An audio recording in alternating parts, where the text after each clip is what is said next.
보라, 내가 새 일을 행하리니 이제 나타날 것이라. 너희가 그것을 알지 못하겠느냐? 반드시 내가 광야의 길을 사막의 강을 내리니 장차 들짐승 곧 승냥이와 타조도 나를 존경할 것은 내가 광야의 물을 사막의 강들을 내어 내 백성 내가 택한 자에게 마시게 할 것임이라. 이 백성은 내가 나를 위하여 지었나니 나를 찬송하게 하려 함이니라. 아멘. 거룩하신 하나님, 감사합니다. 죄와 사망에서 저희들을 건지시고 하나님의 자녀로, 하나님의 사랑받는 자로 하나님께 당당히 나아갈 수 있도록 도우시니 감사합니다. 그 놀라운 일을 사막의 타조와 승냥이도 하나님을 존경하게 한다 하셨사오니 우리의 영혼이 깨어 하나님이 우리에게 행하신 그 놀라운 구원의 일을 깨닫는 은혜를 허락하여 주옵소서. 그 구원 안에서 즐거워하며 그 즐거움의 힘으로 자원하여 헌신하며 세상 살 동안 하나님 뜻대로 순종하는 새 힘을 얻게 하여 주옵소서. 예배 시종을 하나님께 의탁드리오며 예수님의 이름으로 기도하옵나이다. 아멘.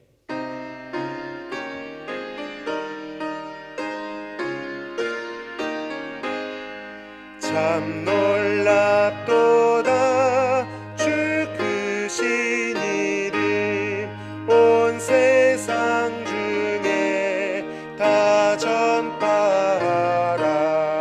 주 예수 이 땅에서 다스리시니 그 높으신 이름 참 영화롭다. 주는 영으로 늘 보호하고 늘 우리 곁에 함께 하시네. 그 보좌 앞에서 큰 물이 모여 구속하신 주를 찬양하리라. 저 보좌 위에 앉으신 주께 큰 소리 높여 영광 돌리세. 저 천군 천사들 그 보좌 앞에 다 머리 숙여서 경배드리네.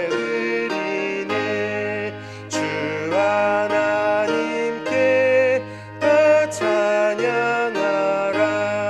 영광과 권능 지혜와 존귀 저 천사와 함께 주께 돌리고 그 영원한 사랑 다 감사하세.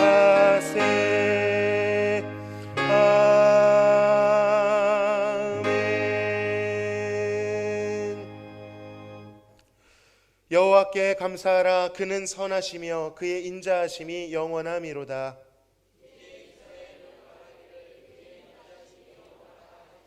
이제 아론의 집은 말하기를 그의 인자하심이 영원하다 할지로다.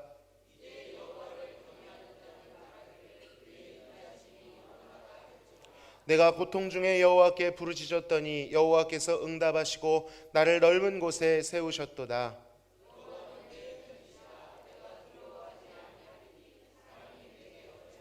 여호와께서 내 편이 되사 나를 돕는 자들 중에 계시니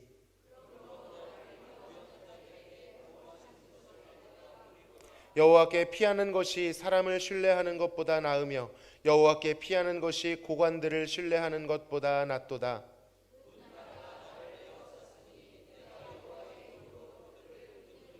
너는 나를 밀쳐 넘어뜨리려 하였으나 여호와께서는 나를 도우셨도다.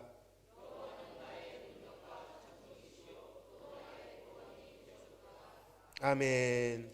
전능하사 천지를 만드신 하나님 아버지를 내가 믿사오며 그 외아들 우리 주 예수 그리스도를 믿사오니 이는 성령으로 잉태하사 동정녀 마리아에게 나시고 본디오 빌라도에게 고난을 받으사 십자가에 못 박혀 죽으시고 장사한 지 사흘 만에 죽은 자 가운데서 다시 살아나시며 하늘에 오르사 전능하신 하나님 우편에 앉아 계시다가 저리로서 산자와 죽은 자를 심판하러 오시리라. 성령을 믿사오며 거룩한 공회와 성도가 서로 교통하는 것과 죄를 사하여 주시는 것과 몸이 다시 사는 것과 영원히 사는 것을 믿사옵나이다. 아멘.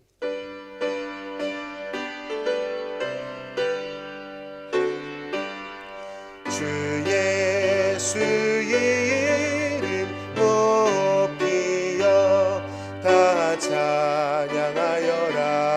다 찬양하여라.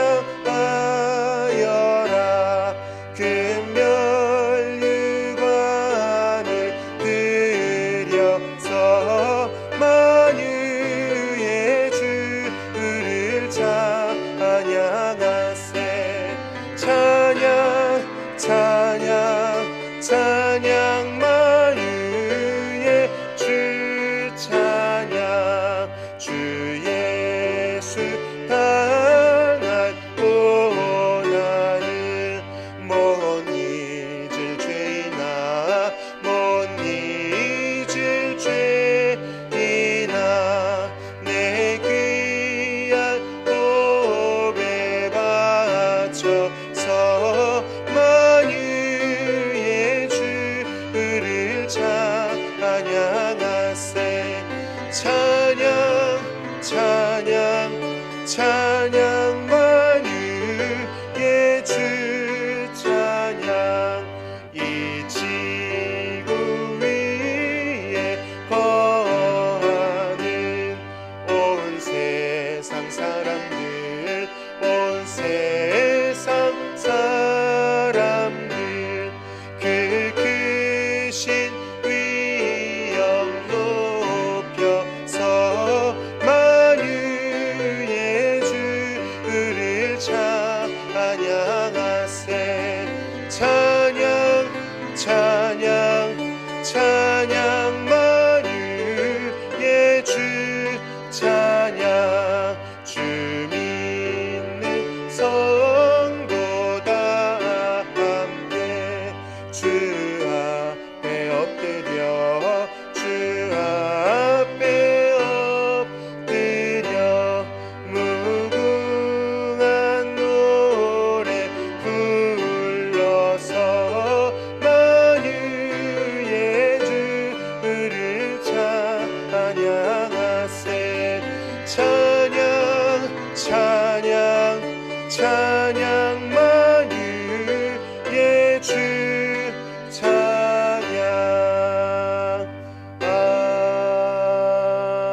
아멘.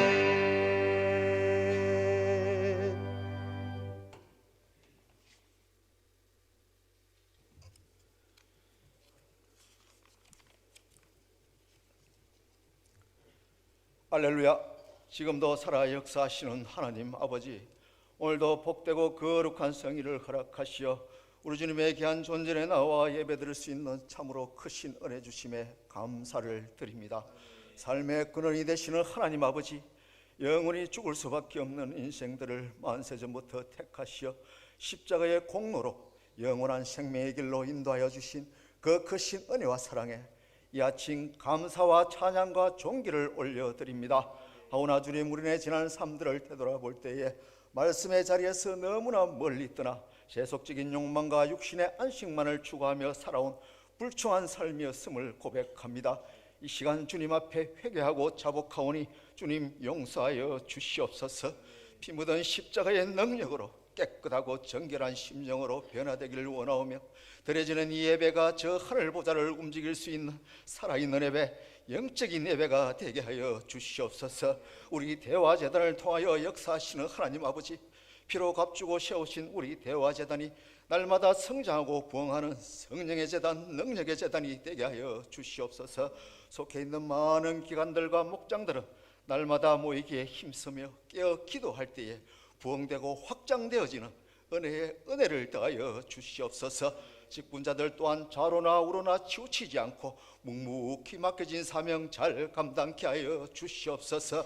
하나님의 꿈이 우리 대화재단의 비전이 되기를 원하오며, 예수님의 성품이 성도들의 인격이 되어 삶의 모습들을 통하여 복음을 증거하는 전도의 사명자, 그런 선한 청지기들이 다 되게 하여 주시옵소서.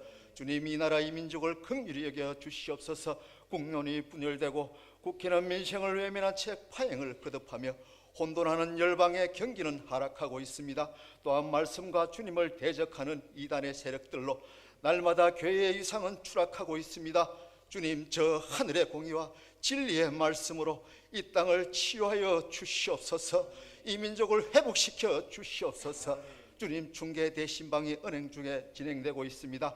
가정마다 귀한 목자가 주시는 말씀 따라 살아갈 때에 주어진 환경에 풍요함을 더하여 주시옵소서. 이 땅 가운데 믿는 자가 알달되는 형통한 복을 더하여 주시옵소서. 세상이 줄 수 없는 위로와 평안을 더하여 주시옵소서. 신방의 그 모든 일정들을 마치는 시간까지 목사님과 전도사님 위에 늘 동행하여 주시고 간섭하여 주시옵소서. 오늘도 말씀 들고 다니에 세우신 주의 사자 이영선 목사님, 늘 영육간에 강건케 하옵시고 피곤치 않게 하여 주시옵소서. 하늘의 근세와 성령의 권능으로 붙들어 주셔서 생명의 말씀, 진리의 말씀들이 선포되어지길 원하오며 말씀 통하여 지친 영혼과 상처받은 마음들이 위로받고 은혜받는 복된 시간 되게 하여 주시옵소서. 오늘 이 시간도 주님 앞에 나와 간구하는 심령들이 있습니다. 말씀 안에서 해결받고 고침받는 은혜의 시간 되게 하여 주시옵소서. 이 시간 하늘 문을 여시고 주님 홀로 영광받아 주실 줄 믿사옵고 지금도 살아 역사하시는 우리 주 예수 그리스도 이름으로 기도드려 사옵나이다.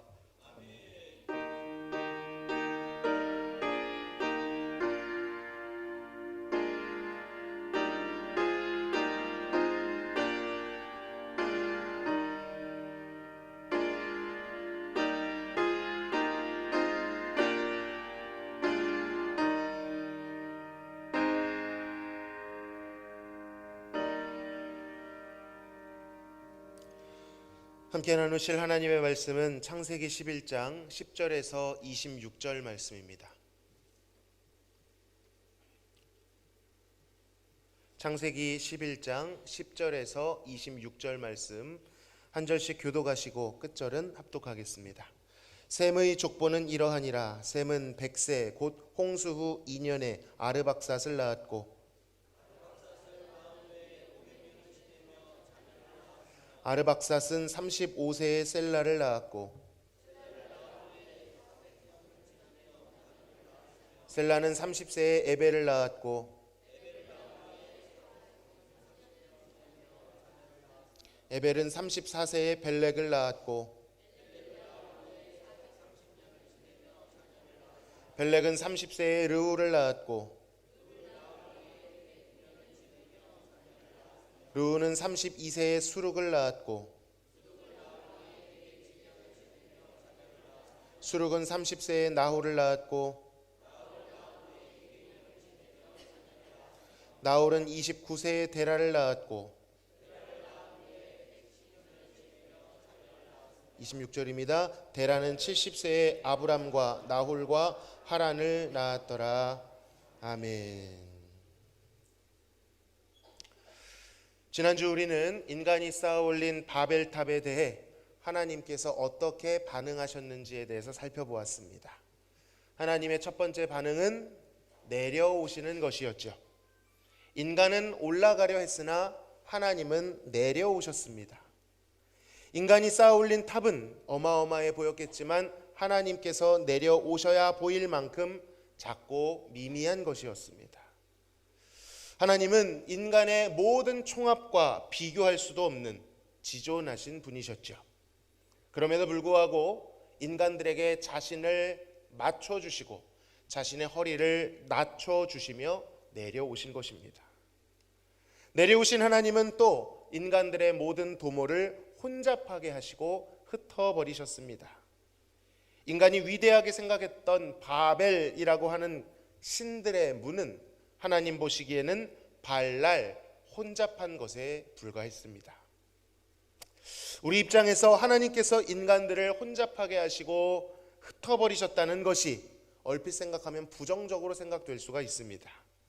마치 하나님이 우리의 인생을 방해하시는 것 아닌가, 흩어버리시는 것 아닌가, 힘세고 난폭한 존재인 것처럼 느낄 수가 있습니다. 사실 이러한 생각은요, 죄인들에게 아주 팽배해 있는 보편적인 반항심이죠. 그러나 절대로 이러한 감정에 속아서는 안 됩니다. 성경을 잘 봐야 됩니다. 하나님께서 이들을 혼잡하게 하시고 흩어버리신 행동은 분명 당시에 이들 입장에선 뼈아팠을 수 있겠지만 사실 그것은 그들을 쓸어버리고 파멸하기 위함이 아니었습니다. 물론 인간의 죄라고 하는 것의 삭은 사망이기 때문에 그러한 심판을 내려도 그 전에 그런 심판이 있었죠. 노아의 홍수 심판이 부당한 것은 절대로 아닙니다. 지나친 것도 아닙니다. 그것은 응당한 것이나 하나님께서 약속하셨기 때문에 그들을 쓸어버리지 않으셨습니다. 아이러니하게도 이들은 혼란을 겪었지만 하나님께서는 이 흩어짐을 통해 자신의 말씀을 이루셨죠. 생육하고 번성하라라고 하신 하나님의 뜻이 그제서야 실행되도록 만드셨습니다. 여러분, 하나님은 혼란 중에도 그분의 일을 하시는 분이십니다. 그러니까 창조주를 믿는 자들에게 흩어짐이라고 하는 경험은 파멸이 아닌 것이죠. 하나님은 흩어짐을 통해 새로운 일을 행하십니다. 그 과정 가운데 우리의 잘못되고 위험한 터를 허물어 주시고 그 새로운 터를 기경하시며 그 위에 새로운 것, 누구의 것이요? 하나님의 것을 세우십니다. 그 과정 가운데 우리는 낮아지고 우리를 겸손케 하시고 오직 우리가 아닌 하나님께만 소망을 두도록 만드십니다. 자, 그렇다면 그렇게 내려오신 하나님께서 그 새로운 터 위에 행하실 새로운 일은 무엇일까? 바로 이것이 오늘 설교의 주제인 것입니다. 자, 오늘 보면 10절 상반절만 앞에 한 문장만 읽어보겠습니다. 시작. 셈의 족보는 이러하니라. 바벨탑 사건이 맞춰진 뒤 성경은 돌연 족보를 하나 제시합니다. 바로 셈의 족보입니다. 물론 창세기 전체가 족보로 되어 있다는 것은 우리가 알았지만 왜 성경은 바벨탑 사건 뒤에 족보를, 그것도 셈의 족보를 배치하고 있는 것일까요? 창세기에 많이 나오는 족보 중 하나로 그저 지루하게 이 대목을 건너뛰어서는 절대로 안 됩니다. 왜냐하면 이 족보가 등장하는 위치와 그 역할과 기능이 창세기의 전반부와 후반부를 가릴 정도로 강력하기 때문입니다. 이것은 대전환점이 되는 족보입니다. 자, 오늘은 이 족보의 특징들을 몇 가지 살펴보면서 하나님께서 행하시는 그 새로운 일이 무엇인지를 살펴보고자 합니다. 첫 번째, 족보에 있는 단서, 그것은 셈이라고 하는 이름입니다. 여러분, 셈은 노아의 아들이었던 것 기억하시죠? 셈의 세 아들, 셈과 야벳과 함 중 하나입니다. 그중 하나님께서는 노아의 입술을 통해 셈을 택하셨고 그에게 복을 주셨죠. 그 뒤에 그에게 어떤 일이 일어났고 복이 어떻게 임했는지 사실 우리는 알지 못합니다. 그런데 오늘 이 셈의 족보가 등장하는 것을 보아 하나님께서 이젠 셈을 통하여 구체적인 그분의 계획을 이어 나가신다는 것을 우리는 알게 됩니다. 자, 그런데 그 이름이 매우 의미심장합니다. 자, 셈이라고 하는 이름은요, 이름입니다. 네, 말을 꼬인 게 아니고요. 셈이라는 이름의 뜻이 이름이라는 거예요. 더 나아가 명성이라는 뜻을 가지고 있습니다. 뭔가 느낌이 오지 않습니까? 11장 초반에 인간들이 바벨탑을 쌓았을 때 그들의 핵심 정신이 무엇이었죠? 이름을 내는 것이었습니다. 누구의 이름이요? 우리의 이름, 인간의 이름을 내자, 이름을 쌓아 올리자. 여러분, 이름을 쌓아 올린 게 뭡니까? 명성이죠. 이름을 쌓아 올려 팽배하게 만드는 게 명성입니다. 우리의 명성을 온 세상에 저 하늘에까지 쌓아 올리자라는 것이 바벨탑의 핵심 정신이었습니다. 그런데 하나님께서는 너무나도 의미심장하게 이 인간의 명성을 흩어버리신 뒤 새로운 족보를 통해 그분의 새로운 이름, 새로운 명성을 내시는 것입니다. 여러분, 이 명성은 누구의 명성입니까? 따라 하시겠습니다. 하나님의 명성. 그렇습니다. 셈이라는 이름에 담겨있는 의미는 이제 하나님께서 하나님의 명성을 내시겠다는 것입니다. 반격이 시작된 것이에요. 바벨탑 이야기가 인간의 명성에 대한 이야기였다면 이제 하나님은 하나님의 명성에 대한 이야기를 시작하실 것입니다. 자신의 영광을 이제 드러내실 것입니다. 에스겔서 36장 21절에서 23절을 보면 이렇게 되어 있습니다. 같이 한번 읽어볼까요? 시작. 이스라엘 족속이 내가 아꼈노라. 그러므로 너는 이스라엘 족속에게 이르기를 주 여호와께서 이같이 말씀하시기를 이스라엘 족속아 내가 이렇게 행함은 너희를 위함이 아니요 너희가 들어간 그 여러 나라에 더럽힌 나의 거룩한 이름을 위함이라. 여러 나라 가운데에서 더럽혀진 이름 곧 너희가 그들 가운데에서 더럽힌 나의 큰 이름을 내가 거룩하게 할지라. 내가 그들의 눈앞에서 너희로 말미암아 나의 거룩함을 나타내리니 내가 여호와인 줄을 여러 나라 사람이 알리라. 주 여호와의 말씀이니라. 아멘. 이 구절은 철저히 망한 이스라엘 족속을 하나님이 다시 회복시키겠다라고 하는 선포입니다. 그런데 하나님은 분명히 하십니다. 그 이스라엘의 회복이 이스라엘을 위한 일이 아니라 누구를 위한 일이라는 거예요? 자신의 더럽혀진 이름, 자신의 명성을 회복하기 위한 일이다 라고 말씀하십니다. 여러분 이것을 꼭 기억해야 합니다. 하나님께서 구원을 베푸시는 동기는 우리 때문이 아닙니다. 우리가 잘나서가 아니에요. 회복될 여지나 가능성이 있어서가 아닙니다. 사랑할 만한 무언가가 우리 안에 있어서가 아닙니다. 오직 하나님은 구원을 베푸시되 자신의 이름을 위하여 자신의 영광을 위하여 베푸시는 줄로 믿습니다. 우리 시편 23편에 우리가 익숙하게 고백하는 고백 있죠. 누구의 이름을 위하여 우리를 인도하신대요? 자기 이름을 위하여 우리를 인도하신다라고 분명히 말씀하십니다. 하나님은 그의 거룩하신 이름을 아끼십니다. 그 명성을 드러내십니다. 그 명성을 통해 하나님이 어떤 분이신지를, 그가 얼마나 거룩하고 선하고 아름다운 분이신지를 만방에 드러내십니다. 그것을 본 자들이, 그 구원을 누린 자들이, 온 열방이 구원을 베푸신 하나님을 찬양하도록 만드십니다. 그의 영광을 보고 감탄하도록 만드십니다. 여러분 꼭 기억하십시오.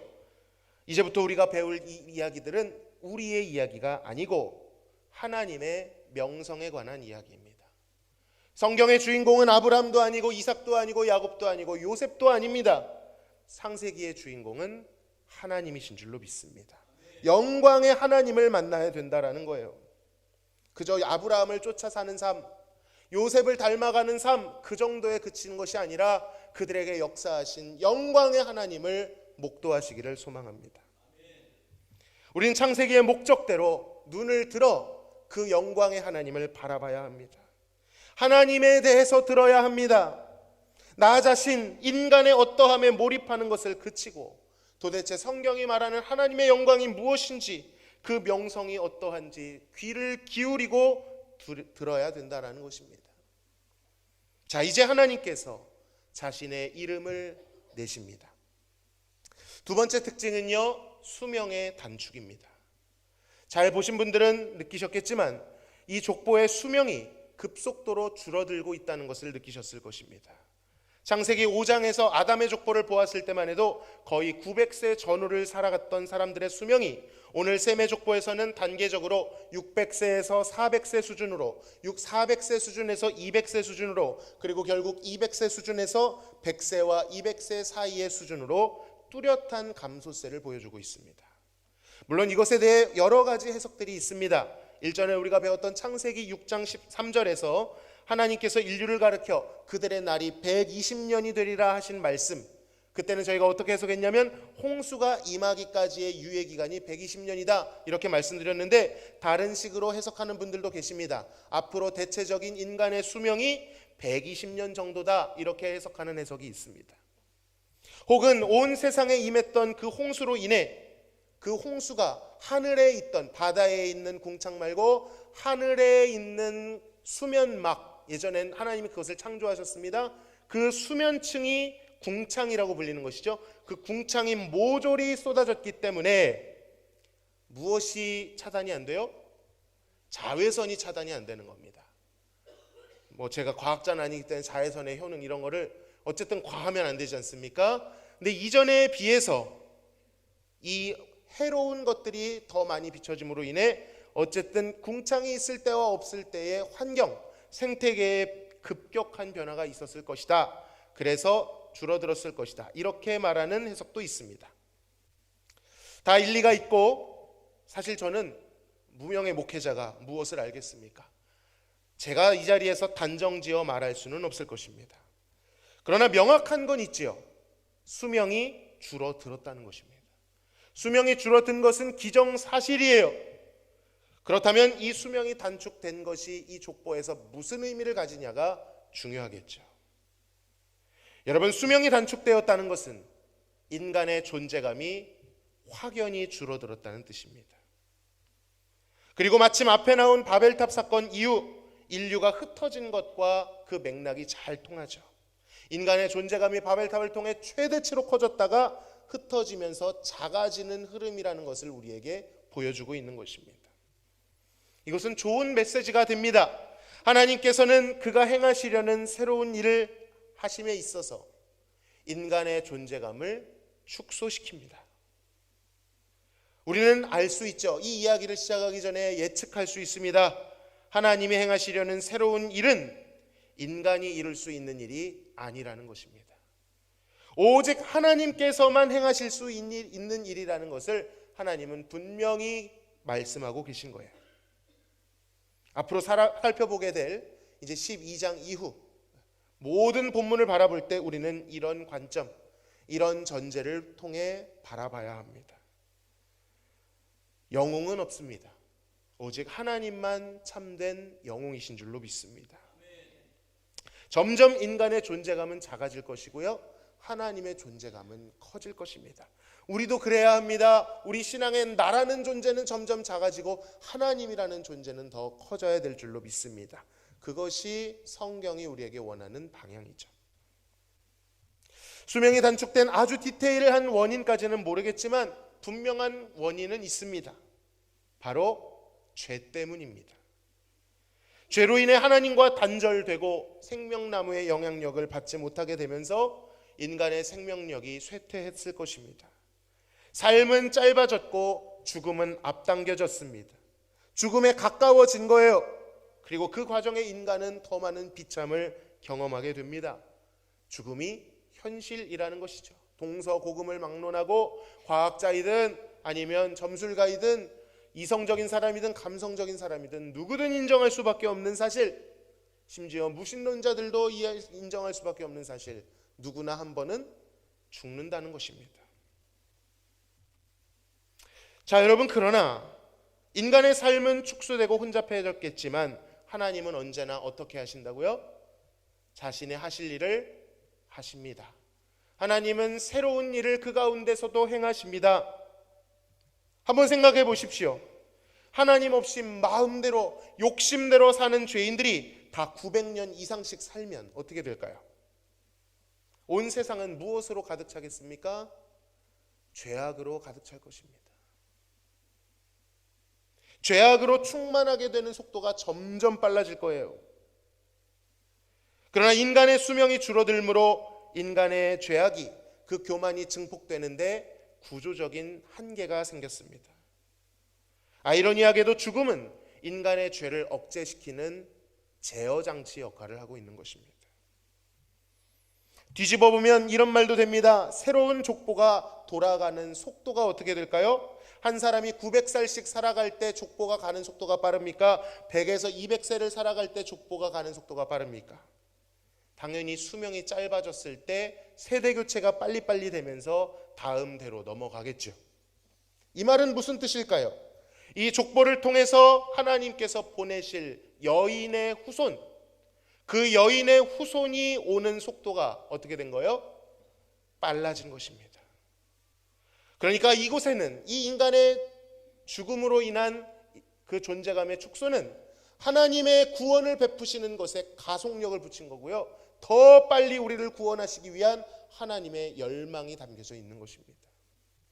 따라 하시겠습니다. 하나도 버리지 않으신다. 하나님은 하나도 버리지 않으십니다. 여러분, 고난과 어려움과 죽음 같은 것이 있으십니까? 하나님은 하나도 버리지 않으십니다. 그것을 통해 여러분의 유익이 되도록 사용하실 줄로 믿습니다. 자, 이왕 여인의 후손의 이야기가 나왔으니 본격적으로 이야기를 시작해 보겠습니다.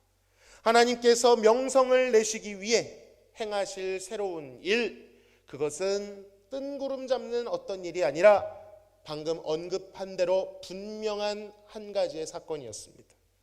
여자의 후손을 보내시는 것이죠. 사실 이것은 오래전부터 진즉에 하나님께서 약속하신 것이었습니다. 창세기 3장 15절이죠. 내가 너로 여자와 원수가 되게 하고 내 후손도 여자의 후손과 원수가 되게 하리니 여자의 후손은 네 머리를 상하게 할 것이요 너는 그의 발꿈치를 상하게 할 것이니라. 원시복음이라는 이름으로 한번 설교한 적이 있습니다. 인간이 타락한 직후에 하나님께서 뱀을 저주하실 때 하신 말씀이죠. 뱀의 머리를 상하게 할 존재를 보내신다는 것입니다.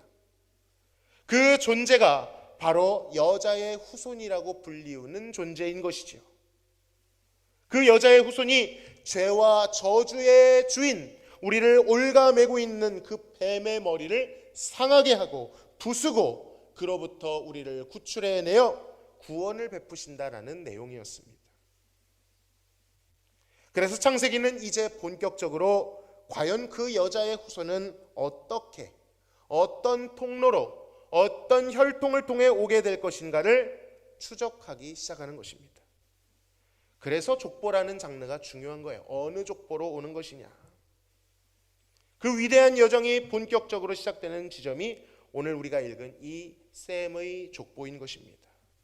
아브라함과 이삭과 야곱과 요셉의 등장이 갑작스럽지 않게 느껴지려면 이 족보를 잘 이해해야 됩니다. 이 족보의 맥락 안에서 아브라함이 등장하고 있다라는 것이죠. 사실 우리는 이 여정의 끝에 만나게 될 그가 누구인지를 알고 있습니다. 여인의 후손이 누구인지를 알고 있어요. 이거를 어설프게 숨기려고 했다가는 굉장히 긴 여정이기 때문에 지루해질 수 있죠. 그분은 누구십니까? 아브라함의 자손 예수 그리스도이십니다. 여러분, 그 예수 그리스도는 하나님이시죠. 하나님의 아들이십니다. 엄청난 존재이십니다. 그런데 오늘 본문에 적혀 있는 족보의 이름들을 보십시오. 아르박삿, 셀라, 에벨, 벨렉, 루, 수룩, 나홀 등등. 여러분, 이들 중 이름만 들어도 이 사람 알지. 그 사람 잘했어. 여러분, 이렇게 기억되는 인물 한 명이라도 있으신가요?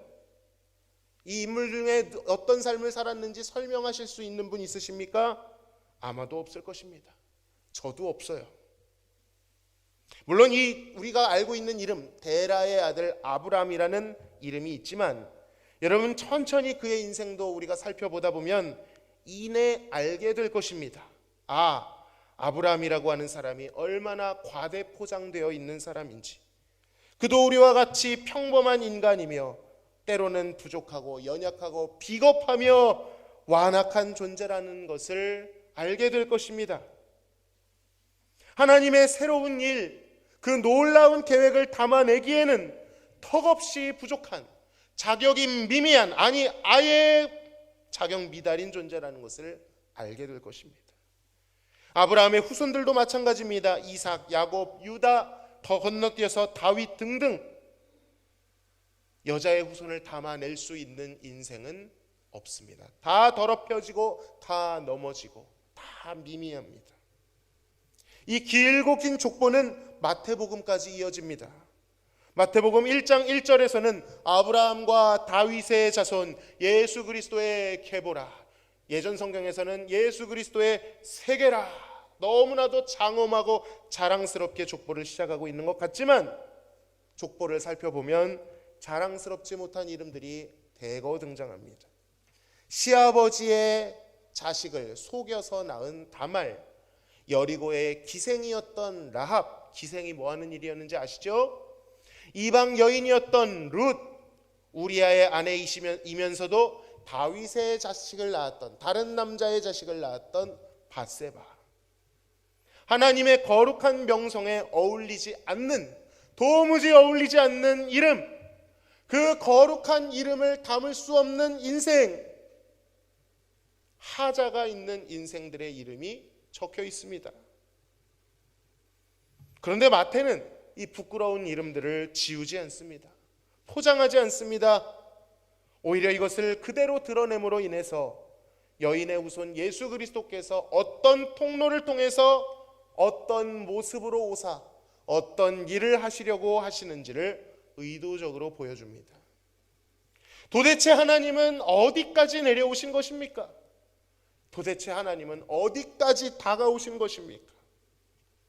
그 거룩한 하나님의 명성, 이 거창하고 큰 스케일, 그 주제를 선포했는데, 아니 그것을 담는 그릇은, 그것이 펼쳐질 무대는 점점 초라해지고 점점 불경해지고 너무나도 걸맞지 않아 보입니다.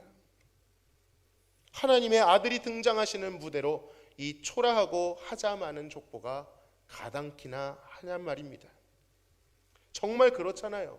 여러분, 바벨탑 운동은 차라리 나아 보입니다. 일단 그곳에는요 엄청난 인파가 모여들었습니다. 얼마 전에 BTS 그 콘서트를 했는데 광화문이 완전히 마비되었대요. 일단 사람들이 많이 모이면 뭔가 일어나는 것 같습니다. 거대한 집단이 이루어 여기저기 고함 소리가 들리고 함성 소리가 들리고 연장 소리가 뚝딱뚝딱 들리고 그 결과물이 바로바로 나옵니다. 높이 높이 쌓아져 올라갑니다. 누가 보아도, 멀리서 보아도 저기서 엄청난 일이 벌어지고 있구나 생각할 만큼 대단해 보였을 것입니다. 그런데 막상 하나님의 명성을 위해 시작된 일은 정반대로 이루어지고 있습니다. 힘은 흩어졌고요, 무대는 점점 좁아집니다. 소리는 점점 미미해져서 무슨 일이 일어나고 있는지 그 존재감이 미미하죠. 실제로 그랬습니다. 여자의 후손 예수님이 이 땅에 태어나셨을 때 모든 열방이 도열하고 서서 관등성명을 대도 모자랄 판에 아무도 몰랐습니다. 천하게 여김을 받는 목자들, 죄의 방향이라고 생각되는 그 동방으로부터 온 이방 박사들을 제외하고는 아무도 몰랐습니다. 고요한 밤, 거룩한 밤이요, 낭만적인 표현이 아니라 슬픈 표현입니다. 그뿐입니까? 예수님께서 태어나셨는데 누일 곳이 없어요. 모두 웬만하면 임산부 출산한다고 하면 방 하나 내줄 만도 한데 누일 곳도 없어 더럽고 좁은 마굿간 구유에 태어나셨습니다. 도대체 어디까지 내려오신 거예요? 여러분, 그런데 이것은 우리 입장에서 뒤집어 보면 엄청난 소식이 되는 것입니다. 바로 이 내어 쫓기고 외면당하여 최종적으로 가게 된 가장 낮은 장소, 그 좁고 딱딱하고 춥고 더러운 마국간의 구유가 바로 나 자신임을 알게 될 때 이것은 우리에게 엄청난 사건이 됩니다. 여러분, 혹시 내 인생을 바라보고 주눅들지 않으셨습니까? 나 같은 인생을 통해 하나님이 무슨 영광을 받으시겠는가? 나 같은 인생을 통해 하나님이 명성을 드러내시겠는가? 하나님의 놀라운 역사는 저기 저런 반짝반짝 빛나는 인생들, 규모도 어느 정도 있고 멋도 좀 나고 누구나 저 정도면 하는 고개를 끄덕일 수 있는 그런 인생들을 통해 되는 것 아닌가? 아니더라도 좀 능력이 있고 하나님 앞에 좀 존귀해 보이는 그런 사람들을 통해 되어지는 것 아닌가? 적당히 빚도 나고 간증도 해야 그래야 은혜스러운 것 아닌가 생각할 수 있습니다. 그 앞에 나의 인생은, 하나님의 명성 앞에 나의 인생은 너무 평범하고 할 얘기도 없고 미미해 보입니다. 아니요, 미미해 보이는 정도면 차라리 참아볼 만하는데 명성은커녕 내 인생에는 왜 이렇게 지독한 수치와 고통과 실패와 좌절과 얽히고 설켜있는 엉겅퀴 쓴 뿌리, 뽑히지 않은 칡뿌리보다 더 안 뽑히는 쓴 뿌리와 가시가 많은 것인가? 남들만큼 중간 정도 적당한, 이게 왜 이렇게 어려운지 모르겠어요. 전 어렸을 때 중산층이 왜 이렇게, 전 중산층이 잘 사는 건 줄 알았습니다. 물론 잘 사는 거죠. 그 중산층이 되는 게 왜 이렇게 어려운지, 왜 우리의 인생은 이리도 유난스러운지 지독한지, 왜 나한테만 이러시는 건지 그런 생각이 들 수가 있습니다. 내 인생에 무슨 선한 일이 일어나겠는가? 예수님도 그랬죠. 나사렛에서 무슨 선한 일이 일어나겠느냐? 여기서 무슨 하나님의 역사가 일어나겠어? 내가 봐도 안 찾겠다. 그러나 여러분 기억하십시오. 하나님은 거기까지 내려오셨습니다. 거기까지 다가오셨습니다. 그 말구유는 바로 나였다라는 사실입니다.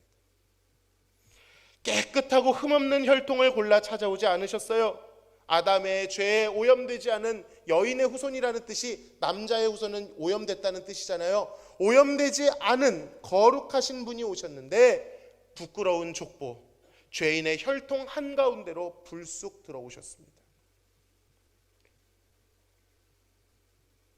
하나님 명성에 어울리지 않는 죄인의 추악한 역사로 그 죄에 넘어지고 취약한 우리네 인생에 찾아오셔서 잘 깨어지고 거칠은 질그릇 같은 우리의 인생에 하나님의 보배로운 명성을 담으시겠다라고 말씀하십니다. 그는 쩌렁쩌렁 소리를 외치며 윽박지르며 내가 이런 존재야 강요하지 않으셨습니다. 제국들은 다 그랬죠. 힘으로 평화를 강제했습니다. 한 손에는 힘을, 한 손에는 시민패를 보여주며 굴복하지 않으면 죽여버리겠다고 말했습니다. 그러나 하나님은 자신의 명성을 그런 식으로 강요하지 않으십니다. 오히려 자신을 비워, 하나님과 같은 본체이신 그가 자신을 비워 종의 형체를 가지십니다. 우리의 죄를 따박따박 묻지 않으시고 우리의 죄를 간과하심으로 자신의 의로움을 드러내십니다. 우리를 죄에 따라 처벌하지 않으시고 그대로 갚지 않으십니다. 동이 서에서 먼 것처럼 우리 죄가를 멀리 옮기시며 우리의 더러운 곳을 닦아주십니다. 그는 노하기를 더디하시며 자기 영광을 위하여 참고 죄인들을 멸절하지 않으셨습니다. 내려오신 하나님께서 그렇게 겸손함으로 인자함으로 우리를 후대하여 주심으로 곤고한 자들 마음에는 조금은 당황스럽지만 그 당황스러움과는 비교할 수 없는 하나님이 주신 위로와 평강이 임하게 되는 것입니다. 하나님은 그렇게 죄인들의 마음을 흔드십니다. 그 빗장 같은 마음을 열어 제끼십니다. 그리고 그 열린 마음으로 자신의 영광, 명성을 비춰주십니다. 이렇게 선포하시죠. 여호와라 여호와라, 자비롭고 은혜롭고 노하기를 더디하고 인자와 진실이 많은 하나님이라. 모세는 이 말씀의 후강 뒷모습만을 보았을 뿐인데 그 영광 앞에 무릎을 꿇고 얼굴을 들지 못하고 하나님을 경배할 수밖에 없었습니다. 여러분에게도 그 하나님의 영광을, 그 하나님의 명성을 목도하는 일이 일어나시기를 간절히 소망합니다. 하나님은 지독히 흐트러져 있는 광야 가운데 내려오셔서 그리고 다가오셔서 이렇게 선포하십니다. 보라, 내가 새 일을 행할 것이니 이제 나타날 것이라. 같이 읽습니다. 너희가 그것을 알지 못하겠느냐? 반드시 내가 광야의 길을 사막의 강을 내리니 장차 들짐승 곧 승냥이와 타조도 나를 존경할 것은 내가 광야의 물을 사막의 강들을 내어 내 백성 내가 택한 자에게 마시게 할 것임이라. 이 백성은 내가 나를 위하여 지었나니 나를 찬송하게 하려 함이니라. 아멘. 여러분, 하나님은 반드시 우리의 입술을 통해 하나님을 찬양하게 만드실 것입니다. 온 마음을 다해, 온 영혼을 다해 우리의 곤고함은 온데간데 없이 하나님이 주신 영광을 힘입어 주님을 높이게 하실 것입니다. 마음을 열어, 입술을 열어 하나님의 명성을 높이게 하실 것입니다. 그것은 광야에 오랫동안 있었던 터줏대감, 들짐승, 승냥이와 타조 같던 자들도 다 하나님이 행하신 그 일을 보고 하나님을 존경하게 만들 만큼 강력한 것입니다. 반드시 그 고백을 받아내실 거예요. 광야에서 물을 마시게 하실 거예요. 바로 그것이 거룩한 이름을 아끼시는 하나님의 열심입니다. 그것이 자신의 명성을 위한 하나님의 열정입니다. 그 명성을 들은, 그 영광을 본 곤고한 자들은 고백할 거예요. 여호와여, 신들 중에 주와 같은 자 누구니까? 주와 같이 거룩함에 영광스러우며 찬송할 만한 위엄이 있으며 기이한 일을 행하는 자 누구니까? 주님 같은 분이 없습니다. 주님 같은 분이 어디 있습니까? 비로소 우리의 모든 것을 다해 그분을 높이게 될 것입니다. 여러분, 그렇게 하나님의 명성을 찬양하고 하나님의 행하시는 일들을 보면 어떻게 되는지 아십니까? 우리는 우리를 잊어버립니다. 나를 잊어버려요. 내가 어떤 이름을 낼지, 내가 어떤 존재감을 갖게 될지 그 몰입으로부터 벗어나게 됩니다. 내가 어떻게 높아지고 내가 어떻게 넓어질지에 대한 집착을 내려놓게 되는 거예요. 그와 사랑에 빠지기 때문입니다. 그의 영광을 어떻게 하면 또 맛볼 수 있을까? 내 삶에 찾아오는 어떤 모습이든 그것을 통해 보기 원하는 한 가지는 하나님의 영광인 것입니다.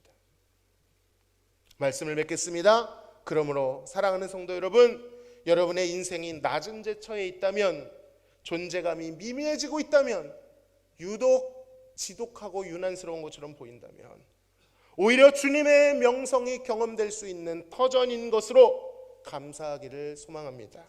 기대하시기를 바랍니다. 이렇게 척박한 땅에서도 하나님 일하실 수 있구나 고백하시기를 바랍니다. 우리가 이제부터 창세기를 통해 찾아나게 될 본격적인 이 여정을 통해 눈을 들어 하나님의 명성을 바라보시기를 바랍니다. 그렇게 성경이 이끄는 대로 표지판을 잘 따라가다 보면 우리는 그의 아들, 여인의 후손 예수 그리스도를 성경을 통하여 우리의 삶의 터전을 통하여 만나게 될 줄로 믿습니다. 하나님 아버지, 감사합니다. 오늘 셈의 족보를 통해 하나님의 명성을 바라보게 하시니 감사합니다. 세상 그 누가 자신을 높인다 하여도 하나님 앞에는 혼란스러울 뿐이고, 하나님 그것이 조용하고 낮아진 데 있다 하여도 하나님께서 행하신다면 하나님의 열심으로, 하나님의 열정으로 우리의 죄인의 마음은, 곤고한 자들의 눈은 하나님의 영광을 보게 될 줄로 믿습니다. 주여, 간구하오니 우리 인생 가운데 광야가 경험되고 있다면 그 광야에 새 일을 행하실 하나님을 보게 하여 주옵소서. 주님이 내신 물 마시게 하시고 주님이 내신 길로 가서 그곳에서 승냥이와 타조와 같이 하나님을 찬양할 수 있도록 도와주옵소서. 예수님의 이름으로 기도하옵나이다. 아멘.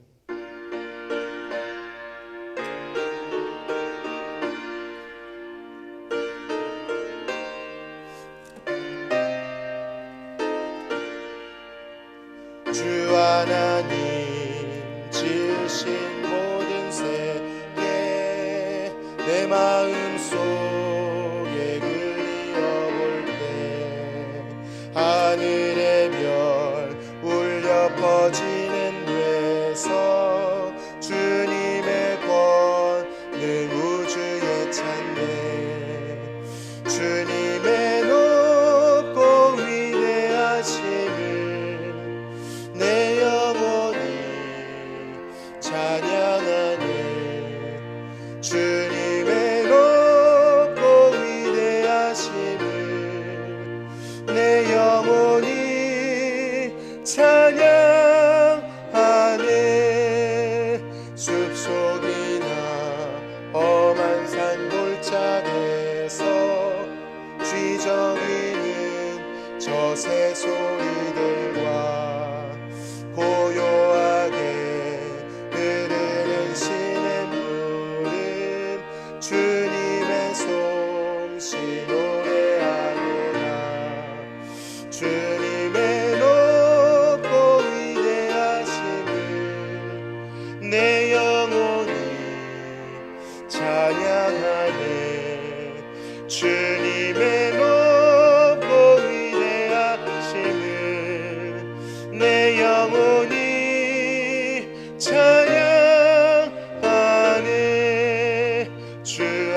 십자가에 피 흘려 죽으신 주, 내 모든 죄를 대속하셨네. 주님의 높고 위대하심을 내 영혼이 찬양하네. 주님의 높고 위대하심을 내 영혼이 찬양하네. 내 주 예수 세상에 다시 올 때 저 천국으로 날 인도하리. 나 겸손히 엎드려 경배하며 영원히 주를 찬양하리라. 주님의 높고 위대하심을 내 영혼이 찬양하네. 주님의 높고 위대하심을 내 영혼이 찬양하네.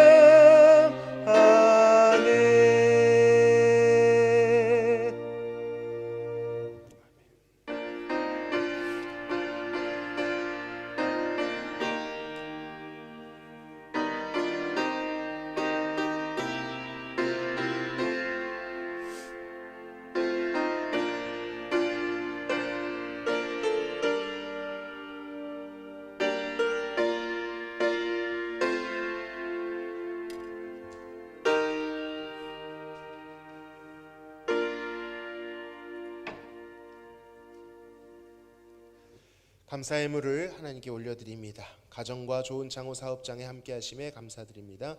조병식 장로님, 박연희 권사님, 이정혜 권사님, 때를 따라 가장 좋은 것으로 채워주시니 감사합니다. 김순록 권사님, 온 가족의 건강함과 믿음의 가정 되게 하옵소서. 원영순 권사님, 대신방 감사헌금 김창식 성도님, 배화득 집사님, 우리 가정의 주인 되시는 주님들 감사함으로 섬기며 찬양과 영광 돌리는 가정 되게 하소서. 이기선 집사님, 배원자 집사님, 범사에 감사합니다. 김종임 집사님, 주님의 은혜로 인도하여 주실 줄 믿습니다. 김기현 집사님, 겸손히 주님을 섬기며 지혜를 구하는 가정 되기를 소원합니다. 조영자 집사님, 최윤정 집사님, 항상 감사합니다. 조재목 성도님, 김보균 성도님, 늘 동행하시는 주님 감사합니다. 주의 능력의 손으로 건강 지켜주시고 앞길에 늘 동행하여 주소서. 이명석 성도님, 이우석 성도님, 수술 잘 마치게 하시고 다시 주님 앞에 인도하심에 감사합니다. 이우석 성도님, 일천번제 헌금 송지헌 성도님, 삼남선교회 헌신예배를 은혜 중에 마치게 하신 감사합니다. 삼남선교회,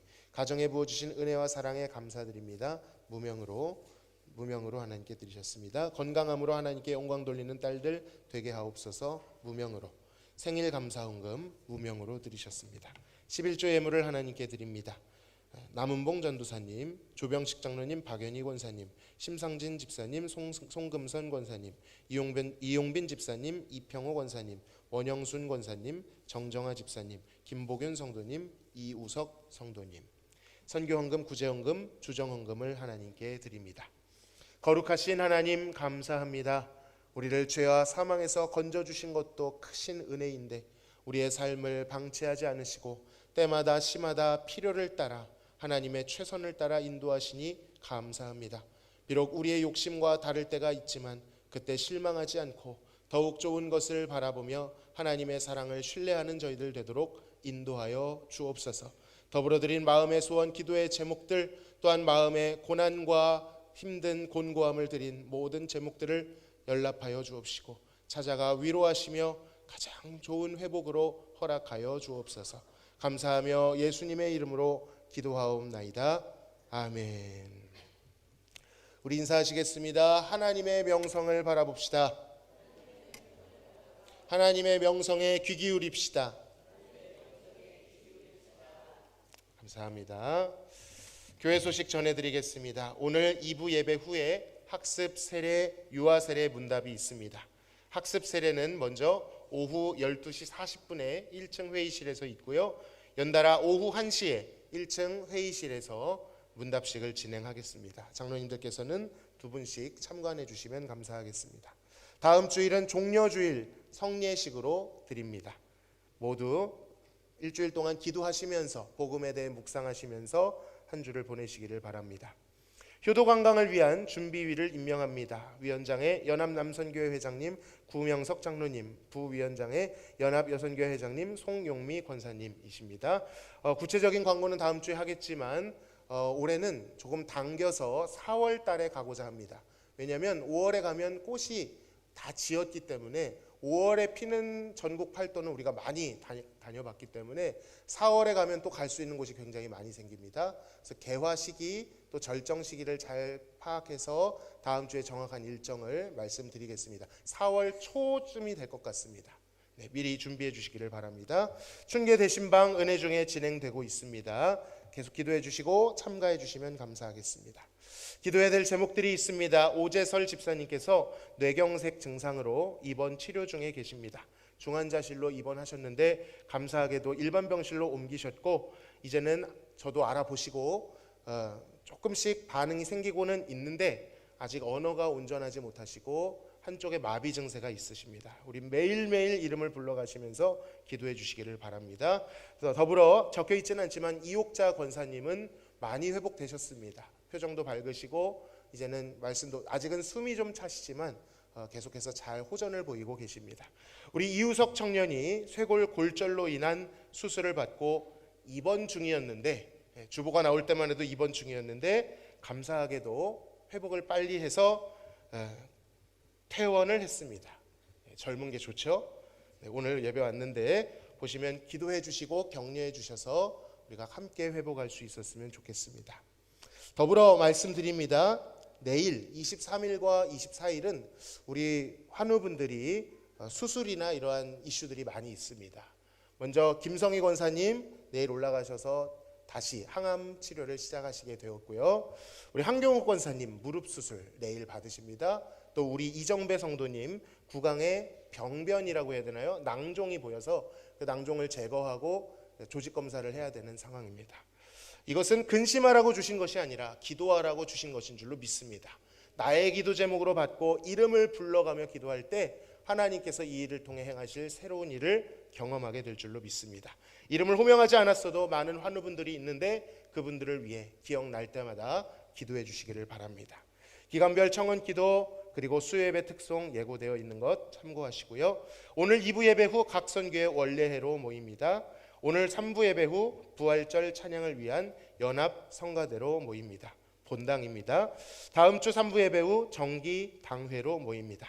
새 등록 성도 오늘 참가하지 못한다고 하셨는데 다음 주에 소개하도록 하겠습니다. 이상 교회 소식 전해드렸습니다.